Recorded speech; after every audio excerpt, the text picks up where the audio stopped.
Hi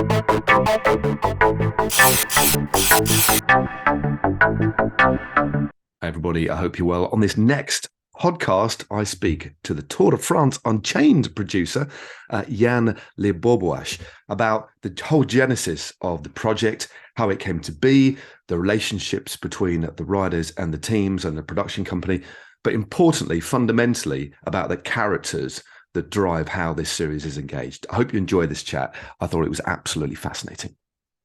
We're now recording. Yann, thank you very much for joining me. Very, very kind of you to give some of your time. Thank you, Matt. Nice to meet you. Nice to be here. Good stuff. Well, first off, Yann, I've watched the first 5 episodes all over my Instagram. Everybody's talking about Unchained. Okay, it's obviously had an impact. But can you just go back in time a little bit and just tell me when you first were aware of the project and how it actually came into being from the very earliest stages? So we've been working with Box to Box, which is an English company who made the Drive to Survive show. And when it came out for the first time in 2019, then it became obvious that Tour de France, which is one of the biggest events in the world, has to have is kind of like this show, like something not the same as Drive to Survive, because not to offense Formula One, but cycling is very, very different from that. Yeah. But to work on it and to work on what we would love to achieve as producers is to tell drama and to find good characters. And because I also know a bit of the world of cycling, I knew that in the peloton you find good characters, and that's how we work. Plenty. Good characters and good drama. And we found straight that the Tour de France could be a fantastic match, So because we were speaking at the time with Netflix, then it has been a match with Netflix also, Netflix France. They said, yeah, that could be an opportunity. Then I saw the owners of the right of the Tour de France just said that they just saw Drive to Survive on their own, And when we approached them, it was like, but yes, we just saw the Drive to Survive show and we just want to make something similar. So it all came in 2019. Then we went to the tour for the first time in 2019 in Nîmes, just to see how it looks from the inside. And then we definitely called back Netflix and said to them, there's definitely a potential here. Let's work.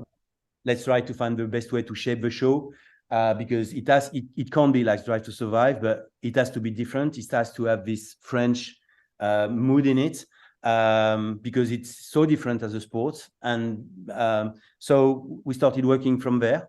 Then the COVID hit us like heavily. Yeah, we had to wait. We were quite nearly to shoot in 2021, but we decided we were not able to do it because the main difference between the Drive to Survive show and the Tour de France is that Drive to Survive is a championship and the Tour de France is a one race event, which is a racing machine by itself. So we have to be really, really prepared at the front of the race, prior to the race, to then dive into our narrative during the race. Whether when you do the Drive to Survive show, you shoot one Grand Prix, then you go to another one, and you can adjust your narratives, which is you can't do that on the tour. The tour, the peloton doesn't wait you, and the tour didn't wait us.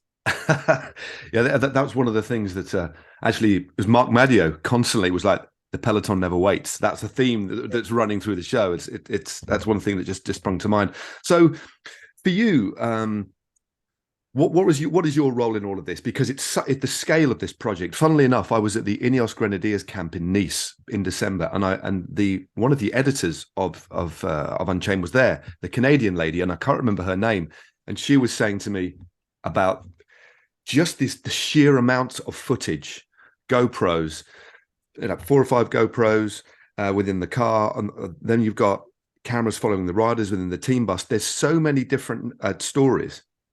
How on earth did you, once the Tour de France was over, did you sit down and decide the narratives? Where did you start? Okay, the main stuff for us is that you can have as much as camera as you want. You can, technically speaking, we can do lots of stuff. But the main stuff for us was first to identify strong characters. Yeah, characters who are going to make people to talk about. I think when you see the Fabio Jacobsen story at the beginning, I think this is something you're going to talk about after, to have a word of mouth which will go on, because he's first a strong characters. Then Jonathan Voters also, with his story, the background of doping and everything was something we wanted to deal with. And then you've got the the story of the teams, like the Jumbo Visma, what goal they want to achieve, how they are going to beat Pogacar, to see that from the inside. That was another story. And then you've got Jasper Disaster. So to come to your points, the main stuff for us prior to deploy all the resources we had on it was to find characters which are going to engage people who doesn't know a shit about cycling. That's the main goal for us, is when you hear Jasper Disaster, Ep6, this guy who's in the shadows of other riders, a bit shy, everybody can be shy in his job, you know. And then how does he go beyond that? And how does he going to beat the best sprinters in the world? That's something we wanted to find. So prior to that, with Stephanie, you mentioned the Canadian woman, which is the series producers of the show. We worked on the series. So all the editorial team first prioritize, identify strong, legitimate, and characters who also can divide the audience, you know. You need that. You need this. You need tension, don't you? This important narrative. So it's exactly like when you do a series, like a drama series, you have to find that. And definitely we knew from scratch that in the peloton, you have this. Even in the sport director or in the manager, I think Patrick Lefebvre is one of a kind, you know. It's brilliant. And so we try to achieve to have the access necessary to build these stories. And thanks to the team for this first season, they said okay to us. And then we dive in the washing machine, which is the tour. But knowing that to catch these stories, we need to have this camera here, in the different areas where, from what we wanted to shape, you have to be in some places nobody else been there before. Yeah. And did you think that there was how many teams were on board? Was it 9 teams or 11? How many teams actually? No, eight teams. 8 teams. And also, 8 teams. Okay. So just so somebody who maybe has watched this or who hasn't, can you just deconstruct, if you know the numbers, how many hours of footage roughly did you shoot? Just to give a sense of perspective. I would say, I don't know, but it's thousands and thousands. It's incredible. I don't think more than 10,000, but almost, yes. Something like that. And how many different cameras did you use? I see, it's a partnership with France Télévisions. So we get all the rushes of all the cameras of France Télévisions, which is, I think, 32. Wow.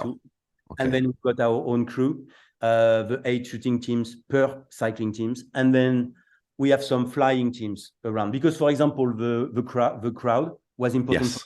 Yes.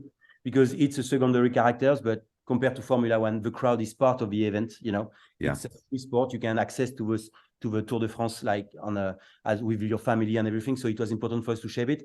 And also sometimes we need to have somebody. For example, the live is not covering the sprinters who are finishing 30 minutes after. So we need to have the cameras also following them at the end of the race.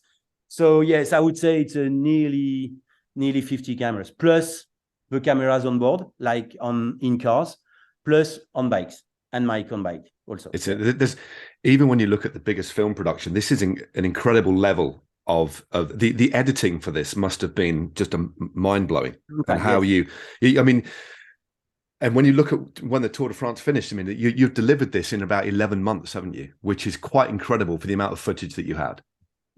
Yes, but it's always this all technical stuff. I think you can tell us that it's massive, but if you want to tell the story in this environment the way we did and the way we wanted and the way Netflix also wanted to appeal to a very wide audience, you have to shape people like in a blockbuster.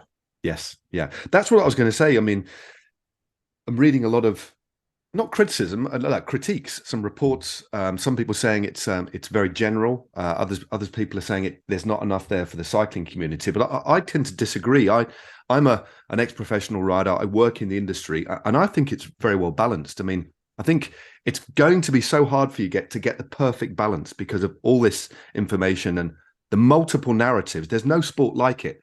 176 narratives, and then more from the managers and everything else.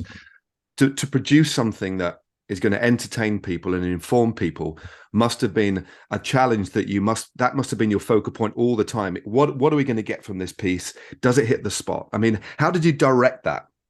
The idea is that you engage with the characters and you don't want to stop watching the show. That's the main stuff.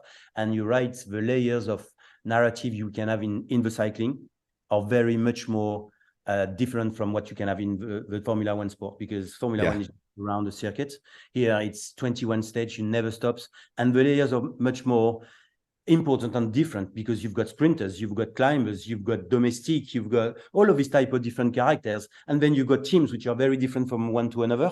So that's massive. But you have first, again, I'm sorry, I'm coming back to that, to find right characters where you have to engage with them, because I heard some cycling fan were saying that where you dramatize a bit, it's different from what happened really. It's not different what happened really. It's a different angles. It's a different framing. Yeah. And you have you're right. You have to find the perfect right balance, which could fit for a fine audience. And thanks to you, like we had some message from other pro riders or fans who loved it. We also have some people who are like, well, it's a bit different from the live. And yes, it is, because it has to be different. We are not going to duplicate what happens. But definitely, I think what we achieve to do that is more widely for a broader audience who doesn't know nothing about the tour.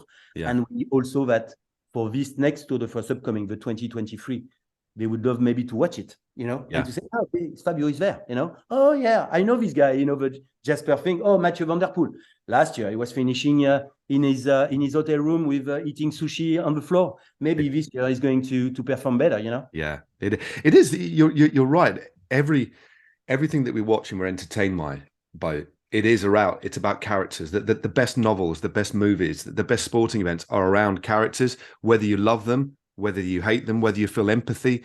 This is the human connection that you have to try and find. And I think you do a really good job there. I really do. But is there anything, now you've looked back on it and you've got the next Tour de France coming up? I know I'm hoping there's going to be a 2023 version of Unchained.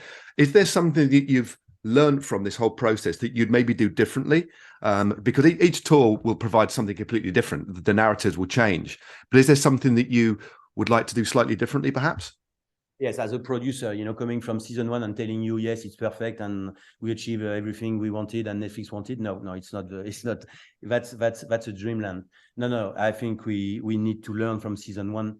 We need to go deeper, like we did on Formula One. We need to engage more with others' character. Yeah, I think the teams now understood the way we shape the show. I think the teams love it. I think the rider like it, even if sometimes, it's drama and but. We learn from season one, and if we have a season two, which is not granted yet, it has to be first a success there. Then we try to go deeper, because also the Tour de France, you see the riders on one way, like they're always having their helmets, their glasses, and everything. We definitely want to shape them heavier on their common life. Yeah, and to make people understand on a good way. What does it mean precisely to prepare yourself for this race as a human being, more than what we did in first season? Yeah, I think that's for you to make that further connection. Like you said, you got the sporting side of the character. But what I loved was, I'm a big fan of Thibaut Pinot, but to go back to his house, because Pinot, as you know, is a particularly unique character. Yeah. He's a beautiful fragility to him, but he lives in a different way. And that was really nice to see him at home, on his farm, and again also the emotion. I can't remember the name of the first guy who won the yellow jersey. The emotion there, understanding these characters, and but actually, how did you do that? When were these pieces filmed? Just to understand the way, because did you pre-select the characters you wanted to focus on? Yes, you did. Okay. We knew that Thibaut was fragile. We knew that these characters was lots of empathy. You can have lots of empathy for them, but how can we shape that to make people, Because it's not a question of losing or winning for us. It's a question of who you are and how do you engage. And I think he has very interesting characters for that, because he's into this world of cycling, which is now international, but he still be very French. He's still fighting to win. He doesn't achieve it, but he makes everything possible. But also he has another world. And we just think that it was nice for people to discover that for having to be such a rider, you need to have this small world into your intimity, which is his farm. Yeah. How do you shape yourself through that, Yeah. Well, that was the part I found particularly enjoyable. I've still got to watch the final 3 episodes. I'm going to do that this afternoon. But I was enormously entertained, and I'm a big fan of cinema, movies. And I read a quote from you a little while ago about the trying to find the ideal boundary between documentary and cinema from yourself. This is your own aesthetic. Can you explain that? Can you expand upon that? What you mean by that? Because we want to be entertained, but also we want to understand as well, and finding that balance. I try to make it simple, but my background and the background of the producers here are from cinema. So we are writing script, we are producing movies based on script, and then we are going to work on unscripted, which is much more difficult, but it's the same approach. Like, we have to find good characters. Again, I'm sorry, I repeat myself. No, it's important. You have to find that, because otherwise you can, the worst stuff would be deceptive, I think you can say Unchained, you don't like it or you like it, but to be deceptive or to have, this is what would be the worst case. I think we elevate a bit the level. We have to push again to go deeper with characters, to find their good moment, but also their bad moment, which is very difficult at this level of competition, to film there where they are not in good shape, when they're not in where they have some problem, maybe with some teammates or with other riders. So that's rivalries, but we know that exists, and you have a bit of it in this first season, maybe some of it, in certain episodes, maybe ep 6, when you will see the relation between the riders and his boss, Christophe Rudolph, Yann, you will see that's something, But coming from this cinema world, we have the aesthetic of cinema. We have this technique of cinema. We adapt to unscripted, but also the mindset of working on dramatization and strong characters. Yeah, which are going to divide the audience. Yeah. I think, as well as I'm looking forward to seeing the episode you just described. But I think there was moments of subtle tension with Jonas Vingegaard and Wout van Aert in their particular episode. About, you could just sense that. Wout van Aert, we know he's a player, isn't he? He's magical, But also, Jonas was like, "What did you do that for?" You could just sense it. That there was just the body language that you picked up on. Sometimes it doesn't need to be spoken. You can just look at somebody's face and their body language, and And I thought there was a lot of unspoken language that was really good that you picked up on. Yes, thank you. Yeah. It's the story of a guy in a team where they are all very friends. They all have one goal, but at one moment, when you are such a good rider, such a champion, which is Wout van Aert, sometimes you want to play your own game sometimes, and that is just normal. It happens in any company. When you are, a guy which is performing well, sometimes you want to play your own rather than for the teams. Yeah. But how does the manager is going to deal with that? That's something, Yeah. And what about moving forwards then? Ultimately, would you like to have all 18 teams or whatever it is on the Tour de France? I mean, is that something that will be unmanageable? Because it would, one criticism, let's be fair, was the fact we didn't get Tadej Pogačar. The team didn't quite agree to give you full access, but you got some access. Yeah. But I don't necessarily think it took too much away, but that must be one thing that you'd like to get is ideal access to all of the protagonists equally. So how did you play on that? Because you got this intense rivalry, but you could only really focus on one character and not too much on the other. How did you balance that? Because that's always going to be really hard. It's like writing a book about two adversaries, but only devoting one chapter to the adversary. It's kind of hard. On Drive to Survive, for the first season, we didn't get Lewis Hamilton and the Ferrari crew. And it was engaging as a show. And on this one, it's exactly the same thing. I would rather have less rider, so less characters. But if these characters are stronger than having multiple characters stuff with, for example, 22 teams, I will definitely choose to have better access, better characters to engage the audience rather than, the entire peloton, because I'm not here to have all of the sport and the Tour de France moment which are strong. I need to have the best story. Yeah. And so I know that cycling fans were going to tell me, but you don't have this moment. I know in the series we don't have the moment where Tadej Pogačar and Jonas Vingegaard are shaking their hands, but it's not our story. Yeah. I think there are other moments that where there's a lovely moment that I'd never seen before, because I was at the tour reporting for Eurosport. So I know a lot of it, but there's some bits that I wasn't aware of. There's a lovely bit when Tadej Pogačar comes back after being dropped on the Col de Gran on losing the jersey, but he says congratulations. They didn't shake hands, but he just says something, and that's a wonderful moment there. There's you don't need too much to show the respect there is between the two riders. I think that's quite clever, the way you just drop that little bit in, just a little bit. It's like making a meal and then seasoning it just right, and then you get the flavors coming through. Yes, it was very nice and also very kind of frustrating, because that's my personal feeling, but I think everybody's feeling the same way in my editorial teams, is that Tadej could be a fantastic character. Yeah. He's very sweet.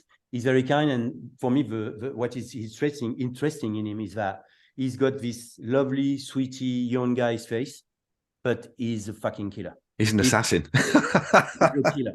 And that, you know, that's starting there from a storyteller think. Sorry for my English. You know, it's very good. It's exceptional. Thank you. I hope it will be okay for your podcast, and people will follow that. But no, just to say that, yeah, that's starting here. He's got a nice face. He's got a lot of empathy for everybody. He's loved in the peloton because he's always very fair. So yes, when he's been beaten by and heavily by Jonas Vingegaard in the Granon, you just went to see him and said, "Congrats, guy. You make me cracking." But it's also like in his head, it's okay. Let's have a revenge. Yeah. And he's a killer. That's position, you know. So there's a bridge in him, like being very kind, always very polite, but being such a killer. Yeah. And looking back over the series now, it's out. Are you happy with the response, the reaction across the board? The press, I have to say, is very, very good.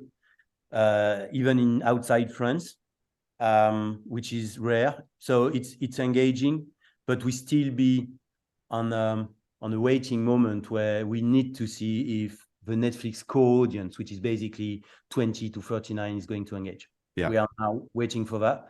So I am in a mood of waiting, a bit anxious, because I really love that we do in season 2, which is not the case today. So let's hope. Okay. And what are you most proud of the series? Is there a particular scene or a particular element that you look at? Obviously, you're happy with the whole series, but you can always make adjustments, as you said. But is there one thing you think, yeah, we got that right, and it really stands above everything else, perhaps, that makes you proud to be a producer with the team? Because I think when you look at the Tour de France and when you look at the show, it's so different, but it means something. It's a story in it. The Tour de France is a story, and it's the story of the Tour de France, and it's for decades now. And now I think we are opening. We try to open a new chapter to describe and to shape these guys differently. I think they like it. I think people are going to like it, and I'm proud that also that people are going to discover this sport, which is I'm a fan also. So coming from a fan of this, because these people are the last titans. These riders are, you know, it's so hard as a sport. So I am quite proud that I think we show a bit of that also, how brave they are to do what they are doing, and all the passion they are putting in this. It's so, and I think we touch that in the show also. Yeah. How hard it is, how difficult it is, and how sorry for the wording. It's not difficult. It's dangerous. Cycling, it's so dangerous. If you go to Ep6 and the downhill of Tom Pidcock, coming from the mountain bike, doing his first Tour de France, multiple champion, and the guy is asking to be a domestic. So it's very frustrating. It's like, it's very frustrating. And on one moment, the sporting director is saying, "You have your chance tomorrow. Let's do this." And he's delivering it the right way. And that's a real good story, but also very, very cinematic to see, because the downhill is just blowing your mind. I think it's I enjoyed the whole thing, but that in particular, as well as just the excitement of the descent. And obviously we saw it. Actually, I didn't see it on the day. I was at the finish on Outdoors waiting. I didn't see any of this. And then I learned, my Pidcock's away. But then to watch it and then see the conversation the night before about what happened was incredible. And these are the really special moments that you might have missed that one, but you captured it, and it just brings it alive, and it shows day to day how the narratives can shift and change. To one conversation, I want you to win tomorrow, but then Geraint Thomas thinking, is that a good idea? That's just that beautiful tension. That's what's on the moment I really like, is that the moment where the manager, the boss is just saying, Geraint, you have, we are going to give a chance to one of your teammates. And he said, what? No, we are here for the yellow. I said, yes, but we are going to give him a chance. And that's it. Okay. And Geraint understand. He said, okay, I'm a bit egoist, but it pays off because the guy just won the stage on fucking Alpe d'Huez and on a brilliant way and a very, muchy way. Yeah. Last question, and it's not a question, it's more of a pitch. Anybody who hasn't watched, who's watching this video, who hasn't watched Unchained, tell them why they should watch. You should watch it because you are going to discover a world. You are going to discover amazing character like you discover in Drive to Survive. You are going to hate them. You are going to like them. And you are going to see how brave, courageous, but also fearless they are. So just watch it. It's pure popcorn movie. Fantastic, Yann. It's been wonderful having your time. Look after yourself, and hopefully, fingers crossed, everything's crossed for a season 2. Everybody who like it, they must say that the word of mouth now is gold. Thank you. Take care. Thank you very much. Thank you for your time. Thank you. Cheers. Thank you very much. Cheers.